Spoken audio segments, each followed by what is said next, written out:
महाराष्ट्र के सह्याद्री पर्वत श्रृंखला की गोद में बसा लवासा शहर कभी एक अनोखे सपने का प्रतीक था। इसे भारत का पहला प्लान्ड हिल स्टेशन बनाने का सपना देखा गया था। यहाँ की खूबसूरती और आधुनिक सुविधाओं का मेल देखते ही बनता था, लेकिन किस्मत को कुछ और ही मंजूर था। आज लवासा एक भूतिया शहर के रूप में जाना जाता है। इसकी अधूरी इमारतें और खाली सड़कें किसी अनकहे रहस्य की कहानी बयां करती हैं। कभी चहल पहल से गुलजार रहने वाला ये शहर अब वीरानगी की मिसाल बन गया है। लवासा की कहानी हमें यह सोचने पर मजबूर करती है कि आखिर ऐसा क्या हुआ कि एक सपना इतनी बुरी तरह से टूट गया।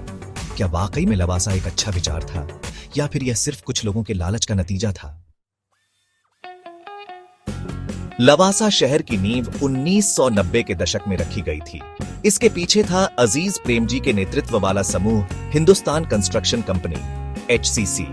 उनका सपना था कि लवासा को एक विश्वस्तरीय हिल स्टेशन बनाया जाए, जहां पर्यटन और व्यापार दोनों फल फूल सकें। लवासा की योजना बनाते समय इटली के शहर पोर्टोफिनो को ध्यान में रखा गया था। पहाड़ों के बीच स्थित इस खूबसूरत शहर की तरह ही लवासा को भी एक अनोखा आकर्षण देने की कोशिश की गई। शुरुआती दौर में लवासा को लेकर काफी उत्साह था। सरकार से भी इस प्रोजेक्ट को काफी प्रोत्साहन मिला। निवेशकों ने भी दिल खोलकर पैसा लगाया। देखते ही देखते लवासा की तस्वीर बदलने लगी। पहाड़ों को काटकर सड़कें बनाई गई। आलीशान होटल, रिजॉर्ट और विला बनकर तैयार हुए। एक खूबसूरत झील का निर्माण किया गया, जो लवासा की सुंदरता में चार चांद लगाता था। लवासा में मनोरंजन के भी तमाम साधन मुहैया कराए गए। वाटर स्पोर्ट्स, गोल्फ कोर्स और ट्रैकिंग जैसी गतिविधियों ने पर्यटकों को अपनी ओर आकर्षित किया। लवासा जल्द ही एक लोकप्रिय पर्यटन स्थल बन गया। लेकिन लवासा की चमक के पीछे एक काला सच भी छुपा था। पर्यावरणविदों ने इस प्रोजेक्ट का जमकर विरोध किया। उनका कहना था कि लवासा के निर्माण से पर्यावरण को भारी नुकसान पहुंचा है। पहाड़ों को काटने, जंगलों को साफ करने और नदियों के बहाव को मोड़ने से पारिस्थितिकी तंत्र बिगड़ गया है। लवासा को लेकर कई कानूनी बाधाएं भी आईं। भूमि अधिग्रहण में अनियमितताओं के आरोप लगे। कई किसानों ने अपनी जमीन जाने का विरोध किया। लवासा प्रोजेक्ट विवादों में घिरता चला गया। कानूनी जद्दोजहद और विवादों के चलते लवासा प्रोजेक्ट की रफ्तार धीमी पड़ गई। निवेशकों ने अपना पैसा निकालना शुरू कर दिया। पर्यटकों की संख्या में भी कमी आने लगी। देखते ही देखते लवासा की चमक फीकी पड़ने लगी। अधूरी इमारतें भूतिया एहसास देने लगी। सड़कों पर सन्नाटा छा गया।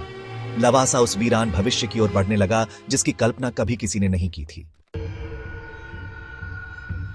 आज लवासा एक भूतिया शहर का रूप धारण कर चुका है।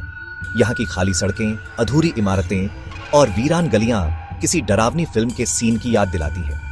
लवासा को कभी भारत का स्मार्ट सिटी बनाने का सपना देखा गया था, लेकिन आज यह शहर स्मार्ट सिटी के नाम पर एक कलंक बन गया है। कुछ स्थानीय लोग और दुकानदार ही यहाँ रह गए हैं, जो पर्यटकों के आने का इंतजार करते हैं, लेकिन पर्यटक भी यहाँ आने से कतराते हैं। लवासा की कहानी हमें बहुत कुछ सिखाती है। यह कहानी इस बात का प्रमाण है कि सिर्फ पैसा और तकनीक ही किसी शहर को कामयाब नहीं बना सकते।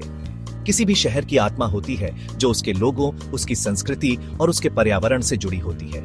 लवासा के निर्माण के दौरान इन सब बातों को नजरअंदाज कर दिया गया। नतीजा यह हुआ कि लवासा एक कृत्रिम शहर बनकर रह गया, जिसका कोई अतीत नहीं था, कोई पहचान नहीं थी। हालांकि आज लवासा की हालत देखकर यह कहना मुश्किल है कि क्या इसे दूसरा मौका मिल पाएगा। क्या यह शहर कभी अपने वीरान अतीत को पीछे छोड़ पाएगा? यह तो समय ही बताएगा। कुछ लोग मानते हैं कि अगर लवासा को पर्यावरण के अनुकूल बनाया जाए तो यह फिर से एक जीवंत शहर बन सकता है। सरकार और निजी क्षेत्र को मिलकर इस दिशा में काम करना होगा।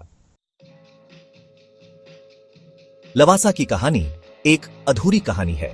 यह कहानी उन सपनों की है जो हकीकत नहीं बन पाए। यह कहानी उन गलतियों की है जिन्हें हमें दोहराने से बचना चाहिए। लवासा हमें यह याद दिलाता है कि विकास सतत होना चाहिए। हमें प्रकृति के साथ तालमेल बिठाकर ही आगे बढ़ना होगा, वरना लवासा जैसे और भी शहर इस धरती पर भूतिया स्थलों में तब्दील होते रहेंगे।